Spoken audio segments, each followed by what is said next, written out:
Eh, es importante precisar que la Sagrada Escritura en Gálatas nombra eh, nueve frutos que la Iglesia Católica, ahondando más en ellos, los lleva a ser 12. Entonces hoy vamos a ver los 12 frutos que, que están vigentes, por decirlo de alguna manera, hoy con nuestra Iglesia Católica.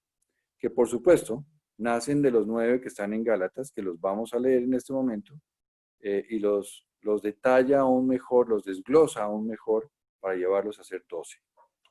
Entonces, el capítulo quinto, los versículos 22 y 23 de Gálatas, dice: por el contrario, el fruto del Espíritu es amor, alegría, paz, paciencia, amabilidad, bondad, fidelidad, modestia, dominio propio. Frente a estas cosas, no hay ley que valga, porque los que son de Cristo Jesús han crucificado el instinto con sus pasiones y deseos. Si vivimos con el Espíritu, sigamos al Espíritu. No seamos vanidosos, provocadores y envidiosos. Es palabra de Dios. Te alabamos, Señor. Bien. Entonces, los frutos que produce el Espíritu Santo en la vida, los produce, por supuesto, después de haber recibido los 7 dones que nos entrega con las virtudes teologales, primero en el bautismo, en el sacramento del bautismo. Recordemos que esas virtudes teologales que nos entregan el bautismo son 3, la fe, la esperanza y la caridad. Pero con esas 3 virtudes teologales, que son las virtudes básicas del buen cristiano, se van estos dones, estos frutos, se van aumentando con el sacramento de la confirmación. Entonces ya, quien sea un bautizado es cristiano, y quien tenga su confirmación, que es la forma de reafirmar nuestra fe, principalmente, recibe entonces estos frutos, o empieza a recibir en el proceso de su vida estos frutos con el Santísimo, con el Espíritu Santo. Eso querría decir, como una metáfora, que entonces el cristiano es como un árbol. Es un árbol que cuando ya está maduro, dará sus frutos. Y esos frutos, pues serán obviamente unos frutos sanos, unos frutos dulces, unos frutos buenos a la vista de los demás. No serán unos frutos agrios. Y lo más hermoso de los frutos es que nuestro Señor escribió en alguna parte del libro de Mateo: por tus frutos os conoceréis. Eso tengámoslo presente, porque la charla de hoy, ahora sí, no tiene como propósito enseñar y dar una cátedra y ser así como tan dogmático, no, sino dejarles una pregunta en sus corazones. Como testimonio personal, si he aprendido algo en todo este camino con nuestro Señor, es que Él nos enseña cómo seguirlo a Él, cómo ser un ejemplo de Él, cómo poder cambiar lo que éramos, que no éramos nada distinto a un efecto mundo, a ser algo valeroso, porque somos finalmente diseñados y creados por Él. Entonces, así como lo acabamos de leer en Gálatas, que dice que quien es del Espíritu, que siga el Espíritu, eh, pues estos frutos es lo que nosotros los cristianos deberíamos reflejar en nuestras vidas. Por supuesto, combinados con los 7 dones. Y los frutos con los 7 dones entonces nos llevan a los sacramentos. Y los frutos con los 7 dones, con los sacramentos, nos llevan a vivir en los mandamientos. Y entonces, la idea es que pensemos, recapacitemos y tal vez intentemos cambiar algunas cosas que nuestro Señor nos vaya mostrando en nuestras vidas, o dejar atrás mejor antes de cambiar, dejar atrás y proponernos ser mejor para el Señor a partir de esta charla con los frutos. Entonces, veamos estos frutos. El primero, el amor o la caridad. Quien da este fruto, quien lo puede ofrecer, hace ver a Cristo en su vida. Es quien permite actuar a Cristo en su vida. Nuestro Señor nos enseñó en su palabra que cualquier cosa que hagas en tu vida, que cualquier fruto que tú des en tu vida, que cualquier buena intención y voluntad que tengas en tu vida, si no tienes amor, no vale de nada. Es decir, así como la fe es la principal columna de nuestro camino en el amor y en el camino de Dios en general, la fe es amor y se combina con el amor y van juntas con el amor. Porque si no sentimos amor, si no amamos a Dios, si no amamos al prójimo, si no amamos lo que hacemos, lo que somos en nuestras vidas, entonces nuestros frutos no valdrán nada. Entonces la gran pregunta ahí es si verdaderamente amamos al Señor, porque si amáramos verdaderamente al Señor, permitiríamos que el Señor actúe en nuestras vidas. Entonces la pregunta es, ¿permitimos que Jesucristo actúe en nuestras vidas? El segundo fruto, la alegría, el gozo. Es ese fruto que emana naturalmente del amor. Es como la luz del sol, o el perfume de la flor, o el calor del fuego. Es como la consecuencia de amar. Esta alegría no se puede apagar entonces en medio de los problemas, en medio de las vicisitudes de la vida. Todo lo contrario, debe crecerse porque se debe robustecer en medio de estos problemas, pues se hace más necesaria que nunca esta alegría. Cuando se está en comunión con Dios, la persona es feliz y más aún busca hacer feliz a los demás, a los que están a su alrededor. Entonces, la alegría se puede definir como el fruto que supera todo goce fundado en la carne o en las cosas materiales. Inclusive, supera todo lo que nace del pensamiento. Entonces viene la pregunta, ¿eres feliz? ¿Tu alegría está fundada en Dios? Si es verdad que amas al Señor, ¿eres alegre? ¿O te ahogan, te asfixian los problemas de la vida, las circunstancias de la vida? ¿Dónde está Dios? Ok. El tercer fruto, la paz. La paz. Cuando vamos a la Eucaristía, pedimos la paz. Cuando estamos en oración, muchas veces pedimos paz. Es porque estamos inquietos, estamos angustiados. Fíjense que la paz es la perfección de la alegría. Porque la paz supone el goce en plenitud del objeto amado. Y el objeto amado, por excelencia, no puede ser otro que Jesucristo. De ahí la seguridad de la paz que brota al tener a Dios en el corazón.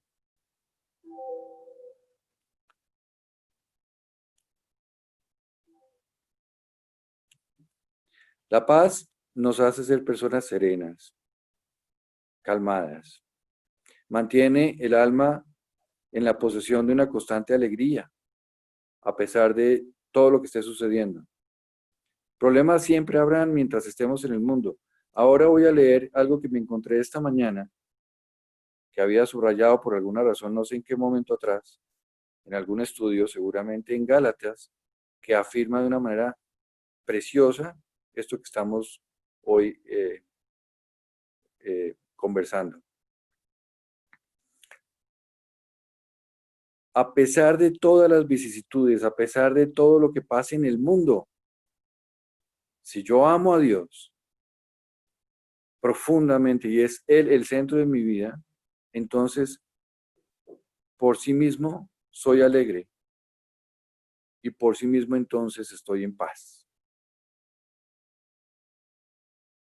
Genera un estado en el cristiano que le permite sobrellevar cualquier momento de su vida en conocimiento de cualquier dificultad, pero con la seguridad de que la paz sobresale estando con Dios permanentemente en nuestras vidas. La pregunta es, ¿podríamos decir que estamos en paz?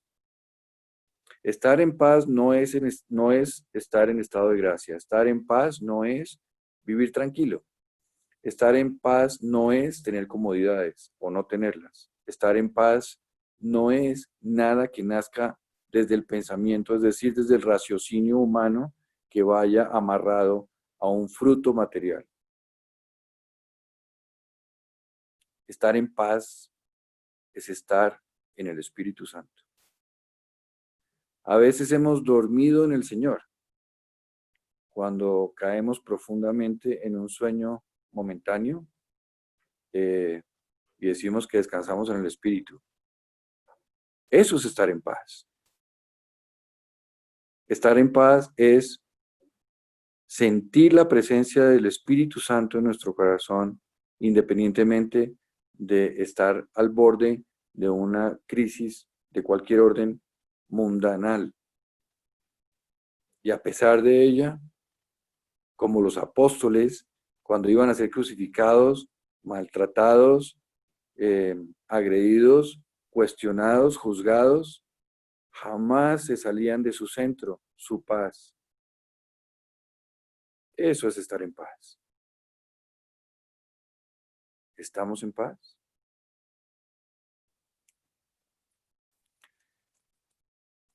El cuarto fruto, paciencia. Paciencia. Quien da este fruto supera las turbaciones que implican la lucha permanente contra los enemigos del alma, contra las fuerzas invisibles o visibles que constantemente nos están intentando afectar. Pero también facilita un encuentro armonioso con las personas con las que nos relacionamos. Fíjense que la paciencia nos hace ser cristianos. La paciencia nos hace controlarnos, nos hace respetar al otro, nos impide ser vengativos o ser resentidos o ser cuestionantes. Este fruto ayuda a superar la tristeza, impide que nos quejemos ante todos los problemas. Hemos sido muchas veces en la vida quejetas. Todo nos duele, la vida nos duele. Fíjense que con la paciencia nos llenamos de una fortaleza para saber guardar silencio y aceptar la voluntad de Dios. Octava virtud de la Virgen María. Silencio. Calla tu mente, dice el Señor. Escúchame, sígueme. Yo te amo. Eso dice el Señor. Y quien tenga la capacidad de alzar la mano, me incluyo, por supuesto, a decir que este fruto, esta virtud, es parte de nuestras características humanas, la paciencia. pues sería de una gran felicitación. Fíjense que con la paciencia aprendemos a guardar silencio y a esperar la voluntad de Dios, a esperar el designio de Dios, a callar nuestro ser, que normalmente nos impulsa a cometer pecado por no saber esperar la voluntad de Dios. Paciencia. ¿Qué pregunta podría dejarles para que se cuestionen respecto de su paciencia? Dice el documento que la paciencia nos hace ser cristianos. Queremos ser cristianos y tenemos la virtud, el fruto de la paciencia en nuestras vidas.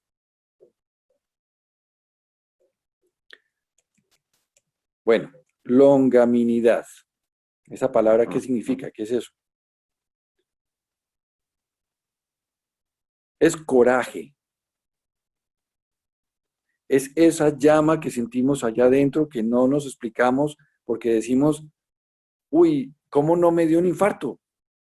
¿Cómo pude sobrepasar esta situación en la vida? ¿Cómo tuve la fuerza? ¿De dónde salió esto? No tengo ni idea. Yo no tenía esas capacidades o nunca las he tenido. Es coraje. Pero no coraje desde la soberbia, no coraje desde el egoísmo, no coraje desde el ego. No, coraje desde el Espíritu.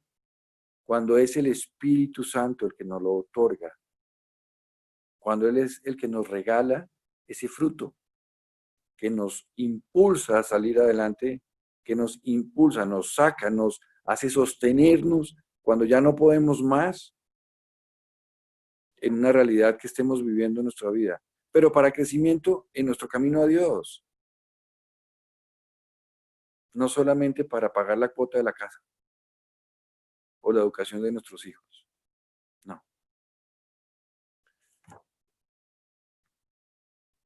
Intento definir la longanimidad como un ánimo en las dificultades que se oponen al bien. Es un ánimo sobrenatural para concebir y ejecutar las obras de la verdad. Quien tiene ese fruto de la longanimidad permite saber esperar la acción de la divina providencia. Cuando ve que, según la lógica humana, se retrasa el cumplimiento de lo que uno busca o quiere o por lo que se está esforzando,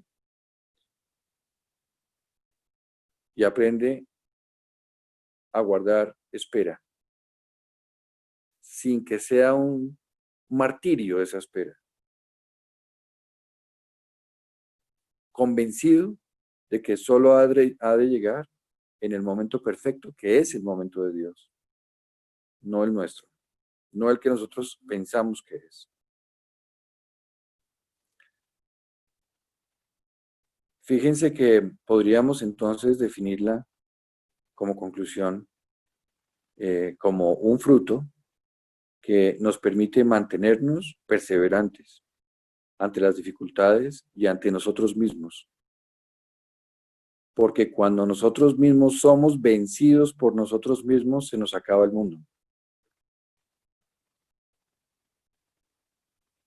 Pero cuando aprendemos a ser perseverantes al designio de Dios, viviremos de la esperanza. Otra virtud que se lleva de la mano con la longanimidad.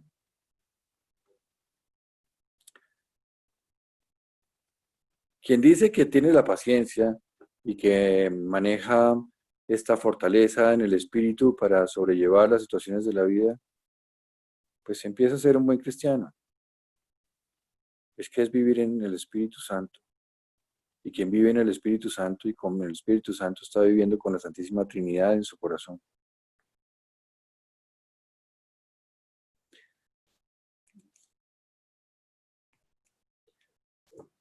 A veces hacemos esfuerzos, ofrecemos al Señor momentos importantes de nuestras vidas y en momentos importantes de nuestras vidas, un acto de amor a Él, en gratitud o por necesidad.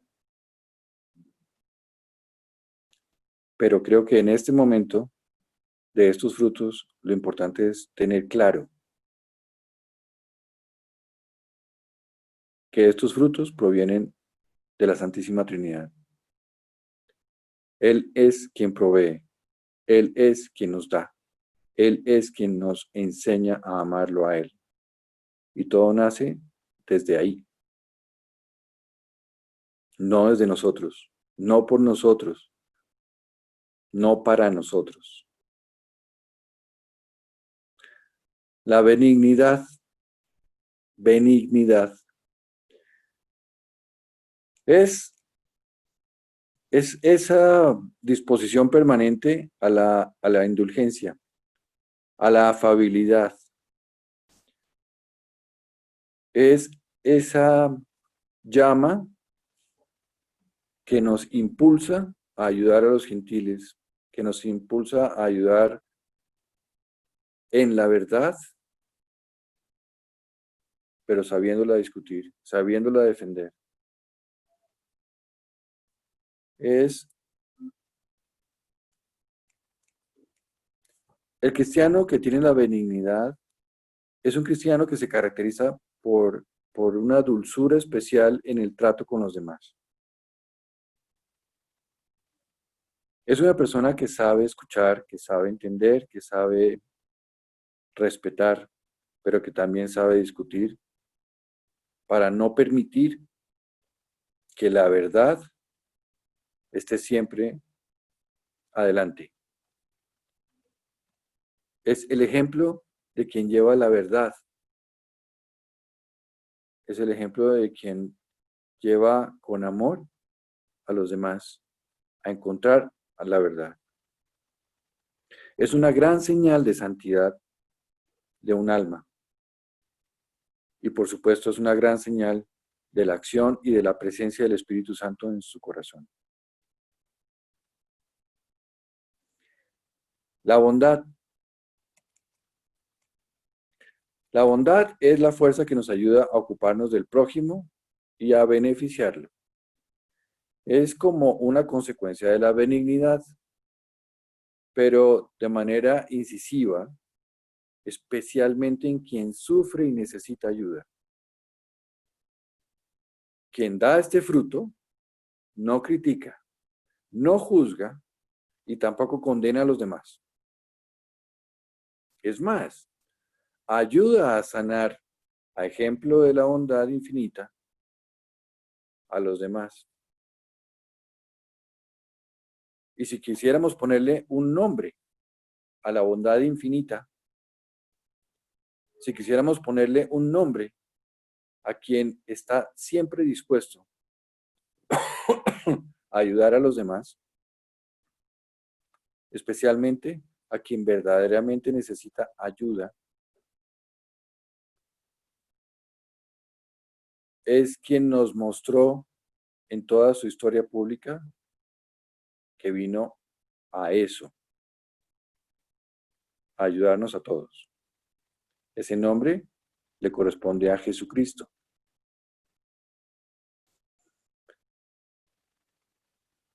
La bondad nuestra hoy, como cristianos, nos permite ir a los lugares a donde verdaderamente hay un prójimo que necesita nuestra bondad para ayudarlo.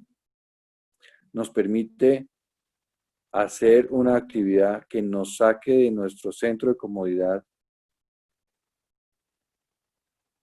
para darle amor al prójimo.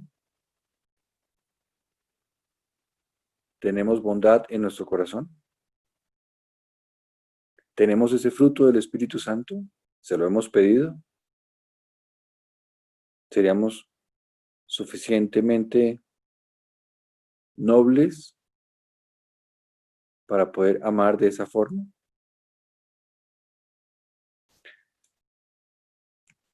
Mansedumbre.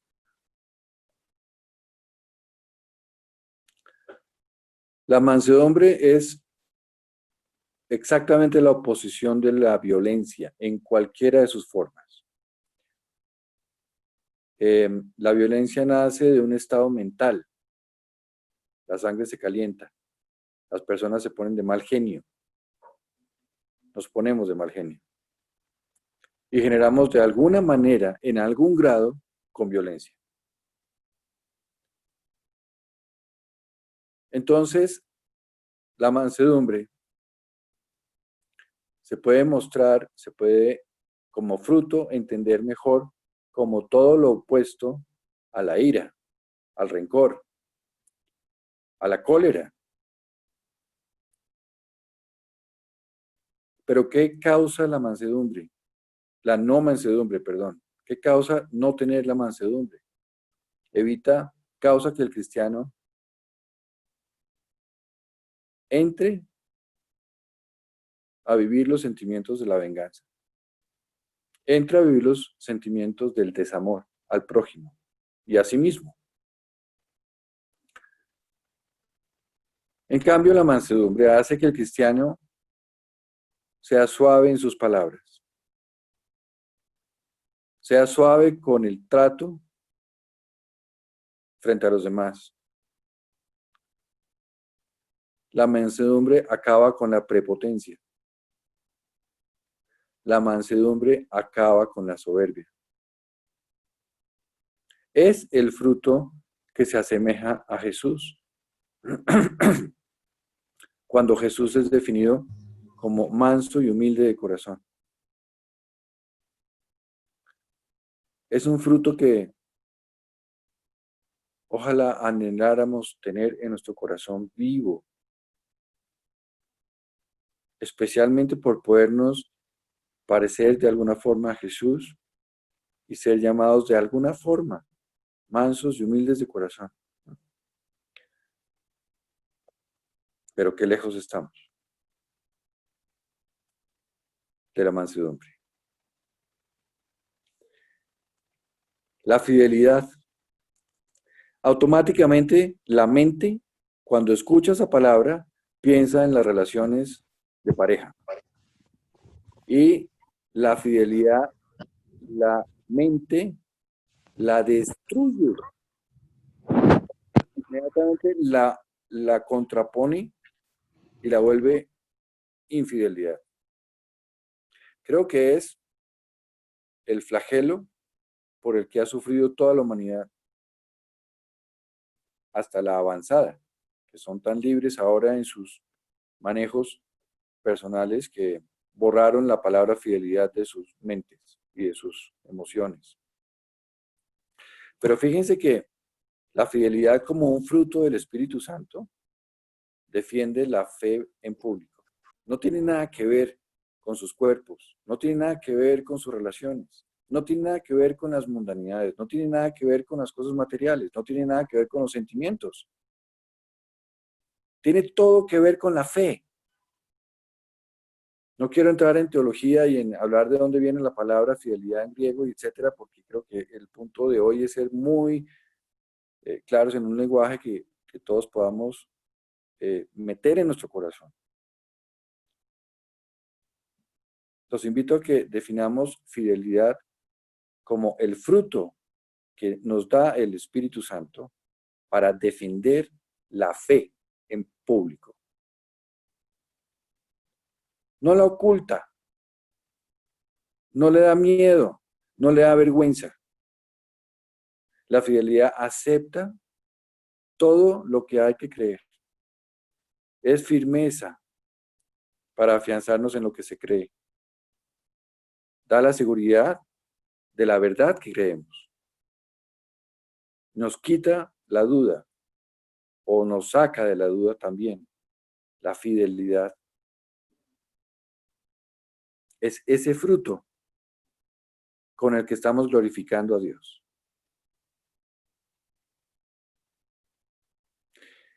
Y lo estamos glorificando porque estamos alzando una bandera blanca en la que estamos diciendo, Dios es la verdad absoluta.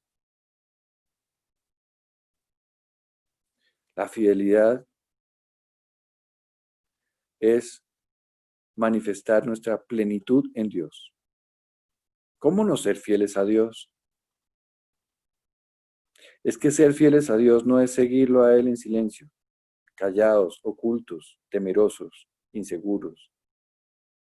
Seguir a Dios no es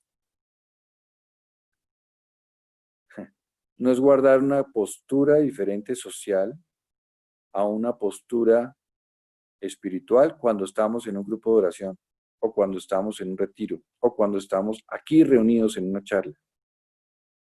La fidelidad es llevar la bandera de Dios al frente nuestro, para que Él sea reconocido, no nosotros, para que Él sea glorificado, no nosotros enaltecidos. La fidelidad es nuestra afirmación absoluta en el camino a Dios. Eso es ser fieles.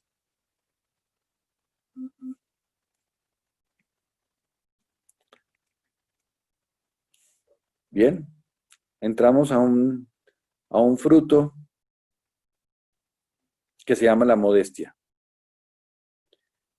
Quien da el fruto de la modestia excluye de sí mismo todo lo que es áspero y hasta maleducado. Gráficamente, podría decirse que este fruto se le nota al cristiano en su forma de vestirse, en su forma de hablar, en su forma de comportarse, en su forma de expresarse. Y ayuda para que nuestros sentidos no se fijen en las cosas indecorosas, en las cosas vulgares, en las cosas extravagantes, en las cosas que enmarcan la antítesis de Dios, porque todas provienen del mundo. Pero no solamente hablemos de las cosas. Una persona modesta, un buen cristiano que tiene el Espíritu Santo, con el fruto de la modestia en su corazón, es una persona que solamente enaltece a Dios, no a sí mismo. Es una persona que hace brillar la luz del Espíritu Santo a través de sí, para que otros vean a Jesús. Pero en su sencillez, en su delicadeza, en su finura, en sus palabras. Jesucristo hace un sacrificio que ningún ser humano sería capaz ni siquiera de pensar. Y después de que hace este sacrificio, se le aparece a dos personas que van caminando de regreso a su pueblo. Y es tan modesto que cuando estas personas le preguntan, ¿cómo así? ¿Es que usted es el único que no tiene ni idea de todo lo que acabó de pasar? Él les dice, ¿y qué pasó?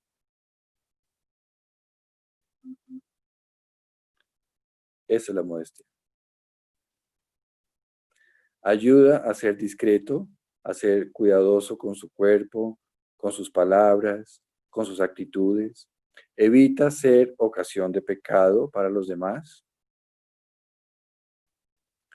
Y ayuda a preparar y a mantener nuestra alma para ser en medio de nuestra debilidad digna morada de Dios. ¿Somos modestos?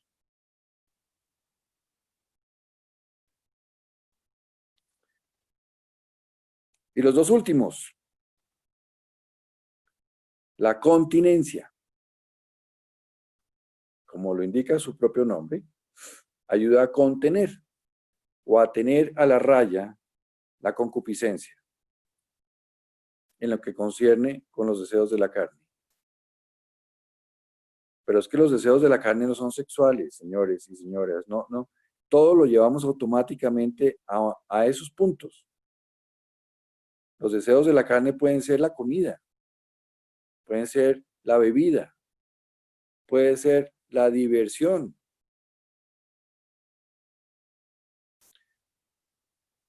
Cualquier placer de la vida terrenal, cualquiera. La satisfacción de estos instintos con la continencia se ordena como consecuencia de la dignidad que tenemos de ser hijos de Dios. Se ordena. Se ordena porque como hijos de Dios aprendemos con la continencia que los placeres, los disfrutes de la carne, cualquiera que él sea, son de la carne, no del espíritu. Entonces, ¿por qué, para qué, cómo, qué sentido tiene la continencia? Con la continencia aprendemos a mantener el orden en el interior de nuestro cuerpo. Porque nuestro cuerpo y nuestra mente engañan a nuestro espíritu. Ay, un poquito nomás. Ay, esto está tan rico. Uy, ¿por qué no? Una sola vez. Y ya. Etcétera, etcétera, etcétera. En todo.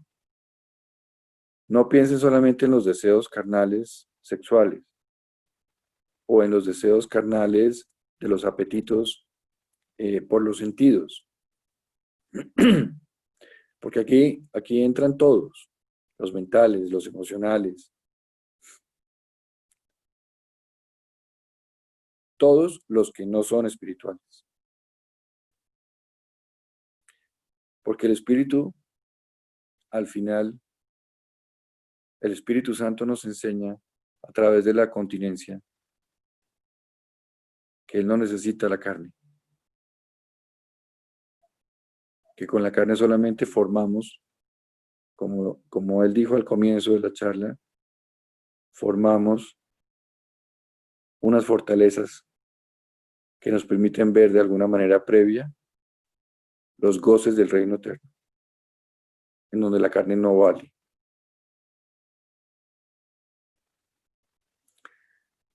En cuanto a la continencia, entonces vale la pena preguntarnos si nosotros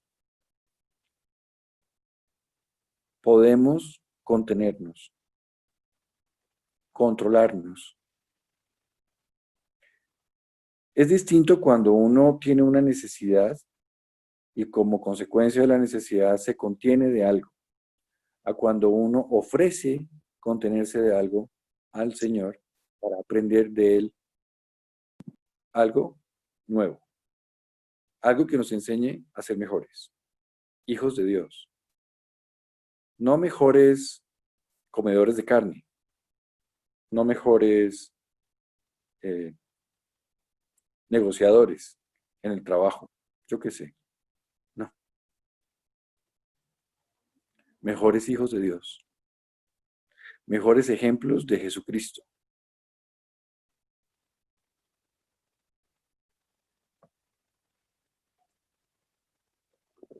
Y por último, la castidad. Pues la castidad es la victoria conseguida sobre la carne. Ayuda a que el cristiano sea templo vivo de Dios, templo vivo del Espíritu Santo, templo vivo de Jesucristo. Quien da este fruto es cuidadoso, es delicado con todo lo que se refiere al uso de su sexualidad. Quien es casto puede ser virgen o casado, porque también Dentro del matrimonio está la castidad. Y la castidad en el matrimonio está en el uso correcto de la relación conyugal, en el perfecto orden y empleo del matrimonio. Ahí está la castidad conyugal. Y quien es virgen o quien está soltero, su castidad está en el perfecto control en la continencia. Quien es casto experimenta la alegría, la plenitud de la íntima amistad de Dios en su corazón. ¿Saben por qué? Porque Jesucristo dijo, bienaventurados los limpios de corazón, porque ellos verán a Dios. Mateo 5:3.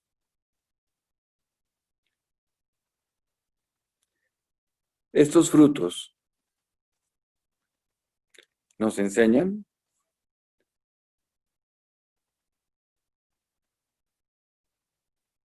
que la racionalidad que nos regala el mundo y sus placeres y sus beneficios está en la carne y está dada para...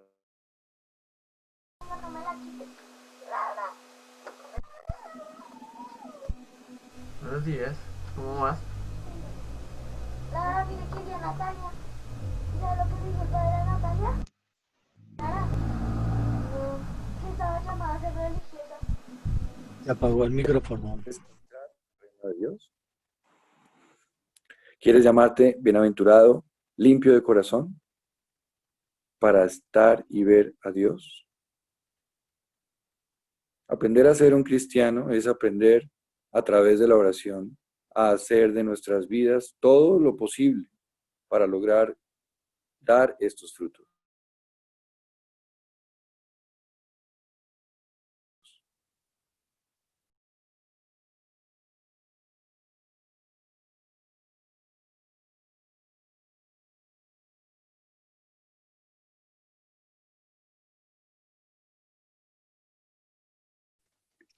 Muy bien. Pues esta es, en resumen, la enseñanza que quería compartir con ustedes de los frutos. No sé, José, si podemos abrir, tenemos tiempo para abrir un espacio de comentarios, de preguntas eh, o de observaciones que alguien quiera compartir.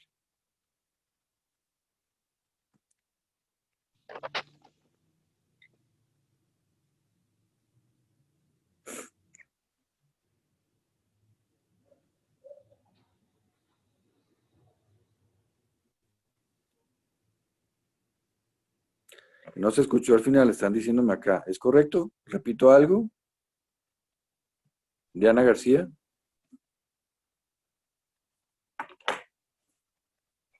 ¿Alguien puede levantar el micrófono, por favor? Gracias. Sí, al final se perdió. Yo también lo perdí. ¿Desde dónde? ¿Hablando de qué? ¿De cuál tema? 5 minutos. Wow. ¿Escucharon la continencia? Sí. Sí. Sí, ¿Escucharon algo de la castidad? la castidad también. O al final de la parte de la castidad. Al final de la castidad. Es Andrés, solo disculpa. cuando habló de la racionalidad a que nos lleva todo esto en el mundo. Sí, Andrés, de la castidad alcanzaste a hablar un pedazo y la mitad quedó interrumpido por una interferencia que hubo con Mauricio Junco. Junquito, buenos días. Es un placer. Hizo falta la mitad de lo de la castidad, Andrés. Ok, voy a hilar otra vez nuevamente en la castidad. Decíamos que la castidad es la victoria conseguida sobre la carne. Con la castidad ayuda a que el cristiano sea templo vivo del Espíritu Santo. La castidad da un fruto que convierte al cristiano como una persona cuidadosa, como una persona muy delicada en todo lo que se refiere a su sexualidad.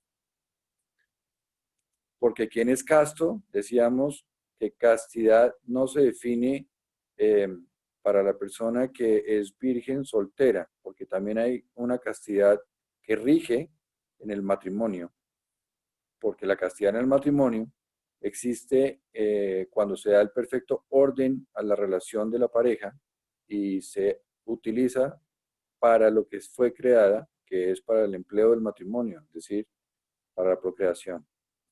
La castidad no solamente es para la persona soltera, que la debe conservar para llamarse casto, porque nuestro Señor Jesucristo dijo, bienaventurados los limpios de corazón, porque ellos verán a Dios. Es una de las bienaventuranzas, todas son preciosas. Pero esta bienaventuranza que habla de los limpios de corazón, habla de las personas castas, porque están limpias de amor. Brilla la presencia del Espíritu Santo en ellas. Entonces la pregunta es, ¿queremos ver a Dios? ¿Queremos entrar en el reino de los cielos?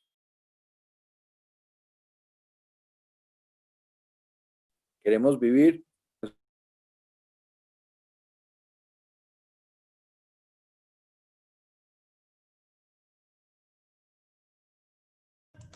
No te estamos escuchando, Andresito. Algo pasó. Para ser un cristiano, aprender a través de la oración a hacer de nuestras vidas todo lo posible para lograr dar estos frutos. Es decir, esto es aprender a imitar a Jesucristo. Para poder dar estos frutos, hay que tenerlos en nuestro corazón. Y para tener estos frutos en nuestro corazón hay que vivir con el Espíritu Santo en nuestro corazón. Hay que decirle, Espíritu Santo, ven, entra a mi corazón, vive en mi corazón. Y aquí quiero ir a lo que había encontrado antes, que les había dicho que quería leer al final, que nos muestra cómo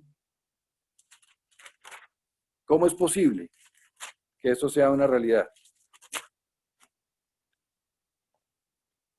En Gálatas, capítulo 2, versículos 20 y 21, dice, y ya no vivo yo, sino que Cristo vive en mí. Y mientras vivo en la carne mortal, vivo de la fe en el Hijo de Dios que me amó y se entregó por mí. No anulo la gracia de Dios, porque si la justicia se alcanzara por la ley, Cristo habría muerto inútilmente. Palabra de Dios. Aquí termina esta historia, aquí termina esta intención de hoy en esta charla de mi parte, y es compartirles cómo siento que el Espíritu Santo nos dice, no es tan difícil. Déjenme vivir allá adentro. Finalmente, Apocalipsis 3:20, nuestro Señor Jesucristo toca la puerta de nuestro corazón todo el tiempo, todos los días, en cada momento de nuestras vidas. No importa qué momento estemos viviendo. Y nos dice, déjame entrar en ti. Yo quiero estar en ti. Yo quiero que me vivas. Yo quiero que sientas mi amor porque yo te amo. Apocalipsis 3:20 dice, he aquí estoy a la puerta y llamo. Si alguno escucha mi voz y abre la puerta, entraré a él y cenaré con él y él conmigo. Aquí se resume toda la historia de nuestro Señor. En este mensaje, por lo menos creo, del día de hoy. Él nos habla, a través de su Espíritu Santo nos regala los dones. De esos dones, en el bautismo y después en la confirmación, Él nos va regalando en el camino de nuestra vida, por supuesto, dependiendo de cómo sea nuestra vida, estos frutos. Y de estos frutos, como el árbol viejo, que ha recibido todos los frutos y ha sabido dar las cosechas de la vida, que no son nada diferente a la luz del Espíritu Santo que emana desde nuestro interior para glorificar a Dios. En estos frutos os reconoceréis, dice Dios.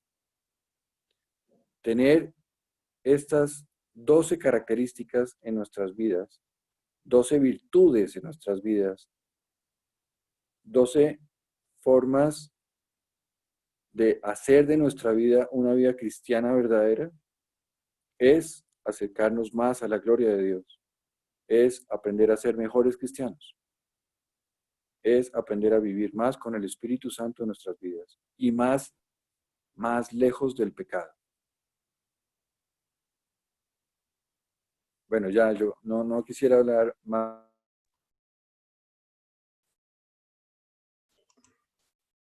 Andrés, la manera como terminaste tu excelente reflexión me inspiraste un comentario que no hace sino reforzar todo lo que has dicho, y es cómo estos frutos estaban en la vida de Jesús, ¿no?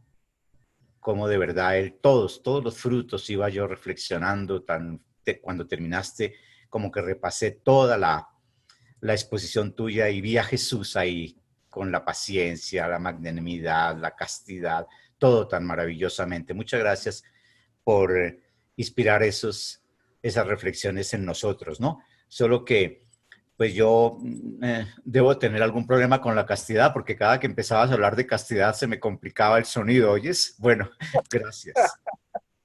Estamos como que todos en las mismas porque nos pasó exactamente lo mismo, pero él logró repetir parte del pedazo, y es que justo cuando tú me llamaste, Andresito, también se bloqueó mi micrófono, entonces no supe qué pasó, quedé aquí maniatado, me dio pena.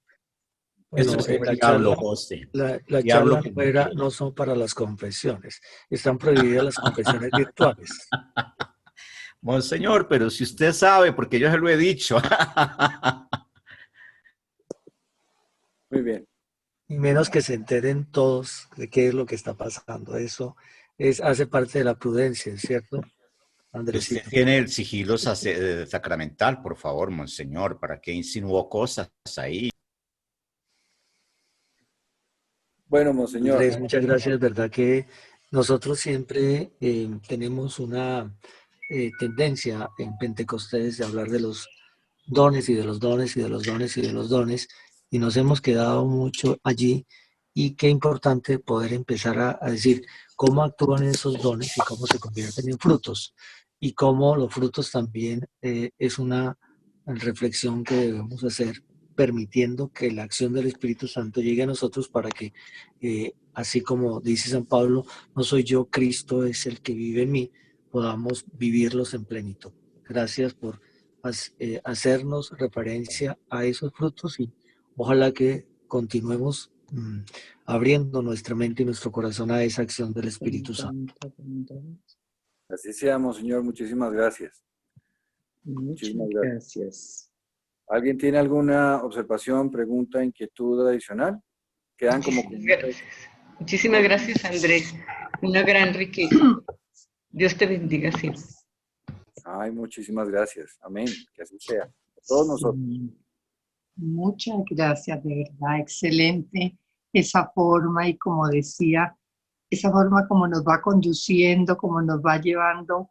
Y sí, yo sentía que de verdad uno como que empieza a ver a Jesús como con toda esa belleza. Y uno dice, ay, Dios mío, como que cada vez se va agachando y se va como escondiendo cada momentico más de todo lo que nos falta. Muchas gracias, y de verdad muchas bendiciones también a ustedes, al grupo, a todos. Andrés, muy bonita la charla, hermosa y muy puntual. Pues a mí no solamente me pasó en la castidad, en varias se me fue el sonido, pero bueno, ahí intenté pues escuchar lo que más pude, pero estuvo hermoso, muy bien explicado. Y yo pienso que si todos los cristianos colocáramos en práctica los frutos del Espíritu Santo que alcanzamos a medida de que vamos caminando en la dirección correcta con nuestro Jesús, yo creo que tal sería el avivamiento que nosotros como cristianos de todo tipo de creencias, no habría tanto desacuerdo, ni tanto pleito, ni es que yo soy cristiana, es que yo soy católica, es que yo soy, o sea, definitivamente al momento de alcanzar esto, creo que ya caminaríamos todos de la mano de Jesús en un solo rumbo. Muchas gracias, muy hermosa. Totalmente de acuerdo. Es que, Monseñor, el tema que usted estaba mencionando sobre la concentración en Pentecostés por parte de la Iglesia en la enseñanza de los dones, pues claro, porque sin los dones pues no habrían frutos. Virtudes. Es tan precioso encontrar el para qué del Espíritu Santo. Una de los primeros vacíos cuando llegamos a la iglesia de nuevo siendo adultos es que no aprendimos nunca, como de San José, tampoco aprendimos nunca del Espíritu Santo. Nos hablaron de Jesucristo toda la vida y nos hablaron de Dios toda la vida y nos hablaron de alguna manera de la Virgen María toda la vida. Pero aprender el para qué del Espíritu Santo, todo lo que implica la presencia viva de esa luz, de esa fuerza, de esos frutos, porque es que Él es cada uno de esos frutos. Él se define dentro de cada uno de los frutos, y como la iglesia, además de 9 que cita en Gálatas, lleva a 12 por la misma profundidad que ellos traen, y tal vez podrían ser 24 y 48 y cuantos más frutos de la presencia viva del Espíritu Santo en nuestros corazones. Una cosa es, como bien definido está, Dios, otra cosa es Cristo, y claramente otra cosa es el Espíritu Santo. Y sin la presencia del Espíritu Santo en nuestros corazones, pues no habría posibilidad ni siquiera de amar a Dios. Entonces, sí, los frutos del Espíritu Santo es algo que a mí personalmente es mucho lo que me ha enseñado, mucho. Sí, Andrés. Yo creo que es que el mundo moderno, los jóvenes del mundo moderno, tienen más ventaja que nosotros los más antiguos, porque lo que tú dices es cierto, Andrés. En la época nuestra, la predicación y las homilías se limitaban a ser panegíricos del Evangelio y de uno que otro tema, o sea, pura teología que el pueblo no entendía. Hoy en día, la catequesis, la participación de los fieles desde los niños en adelante, la parte formativa, eso ha cambiado mucho en la iglesia. Hoy en día en las parroquias se insiste mucho en eso, en la parte formativa y explicativa de cómo son los ritos, cómo son las ceremonias, qué es el catecismo, qué son los sacramentos, qué es la Eucaristía, qué es los frutos del Espíritu Santo, los dones.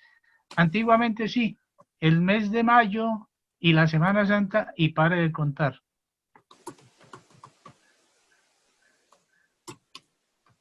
Monseñor, ¿iba a decir algo? No, señor, no. Iba a decir algo y es lo siguiente. Tal vez los precursores de esos dones dados por el Espíritu Santo, después de esa perpetuación de Jesucristo a través de ese parágrafo de la Biblia donde dice que yo estaré con ustedes todos los días hasta el fin del mundo, y lo sella con un compromiso, y ese compromiso se da a cabo ese día de Pentecostés. Los precursores de eso, antes de que llegara esta promesa hecha carne, fueron María y José, los cuales, tanto los dones como los frutos, por su castidad, por su pureza, por su inmaculada concepción, por su virtud, los cumplen absolutamente todos. Ellos son el ejemplo de virtud y por ello son los dos pilares iniciales de esa Sagrada Familia, y Jesucristo llega y cierra esta Trinidad, este tres, que es equilibrio, que es perfección en esos dones. Jesucristo porque es Dios, María porque fue concebida inmaculada, y José porque fue escogido para lo mismo y con los mismos dones. Fíjense lo bonito. Y ellos están precediendo esa promesa de Jesucristo que encarnó la palabra y Jesucristo empeñó la palabra y nos dejó al Espíritu Santo hasta hoy, con esos dones y con esos frutos. Sí, no quería decirlo de esa forma, José, muchas gracias por la anotación que es perfecta. Yo hablé de San José solo en una frase, para no entrar, porque la charla que ya nos dice de San José fue extraordinaria.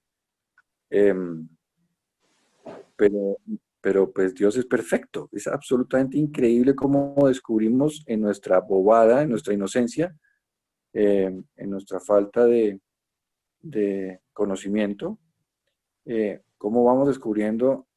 Para mí esto es como una fantasía, como descubrir algo tan maravilloso, tan prodigioso, tan increíblemente exacto, justo, perfecto. San José y la Virgen María. Es que si San José en todo lo que conocemos de él no hubiera sido tal cual como lo poquito que conocemos de él, esta historia no hubiera sido. San José y la Virgen María, en el diseño de Dios para ser los padres de él, hecho hombre en la tierra, solamente ahí, pues yo me quedé más de un año ahí, tratando de entender eso. Es tan precioso como él diseña a este par de humanos, les da nombre, los pone en la familia que es, en la familia exacta, en la descendencia perfecta que él había destinado desde que lo inventó, desde que se lo creó, para hacer de San José esa persona con esos dones en las manos, pero con ese corazón tan lleno del Espíritu Santo, con cada uno de estos frutos, con la manifestación plena de los dones, con el amor totalmente entregado a la Virgen María desde Dios, no desde él mismo como hombre. Aceptar a Jesús, amar a Jesús, no solo como su hijo, sino como la redención del mundo. Y él entregar su vida como la entregó la Virgen María y como la entregó Jesús por todos nosotros. Es un tema, pues, bueno, que estas cosas son para días enteros de retiros enteros y épocas de la vida enteras de estudio y de conversación. 8 semestres de teología y 6 de filosofía. Bueno, yo no llevo nada de eso, solamente llevo... Me gusta que reconozca, me gusta, José, me gusta que reconozca. Bueno, señores, cuando quieran. Muchas gracias, muy amable, Andresito, muy amable por este momento y por poder compartir esa experiencia de fe y amor, y sobre todo por hacernos entender que todo lo que Dios nos regala en su infinita misericordia y que están precisamente en esa gracia que es presencia de Dios en nuestra vida. Dios lo bendiga, Dios los bendiga a todos. Un feliz día para todos. Gracias.